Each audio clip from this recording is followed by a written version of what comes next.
వాగు ఇదిగో అట్లా పడిపోద్దండి.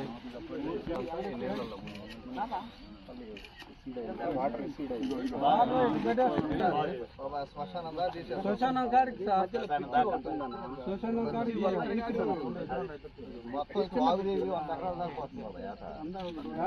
పోతుంది.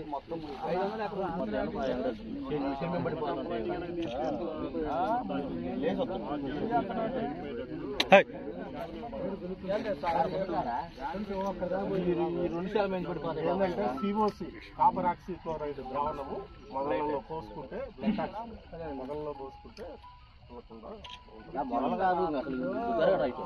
ఈ గోడ కూడా ఏముంది, బడి వాగుబడి పడి 2 శాల మంచి పడి రెడీగా formula 4, 6 formula 4, 6 zinc copper magnesium అవి ఉంటాయి.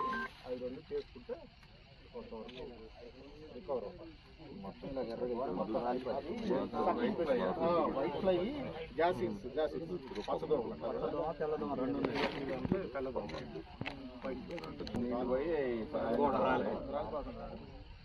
రెండు ఉన్నాయి. జాసిడ్స్ ఉన్నాయి, వైట్ వైట్ ఉన్నాయి. మామూలుగా కాండంపై పూత పూసే పద్ధతి. ఒకటి పాపం ప్రజాస్వామ్యం చచ్చిపోయింది ఇక్కడ అని చెప్పేసి నెల్లూరు జైలుకి వచ్చాడు.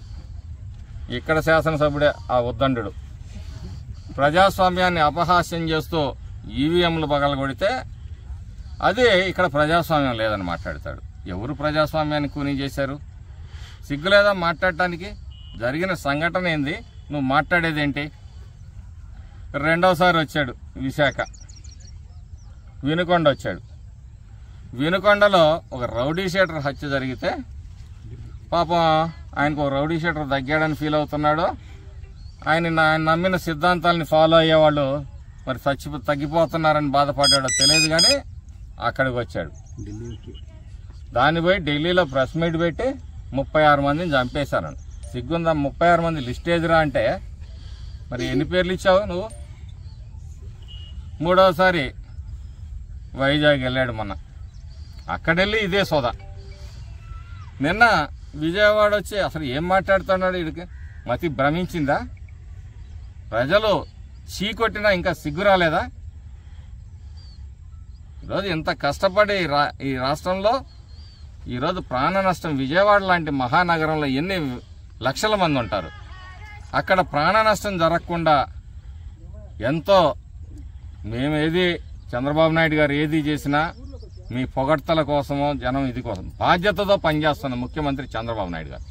నీలాగా తాడేపల్లి ప్యాలెస్లో నిద్రపోయి ఎన్ని సంఘటనలు ఈ రాష్ట్రంలో ఆడవాళ్ల మీద, ఎస్సీ, ఎస్టీ, బీసీ మైనార్టీల మీద దాడులు జరుగుతున్నప్పటికీ నువ్వు ఎప్పుడన్నా బయటకు వచ్చావా?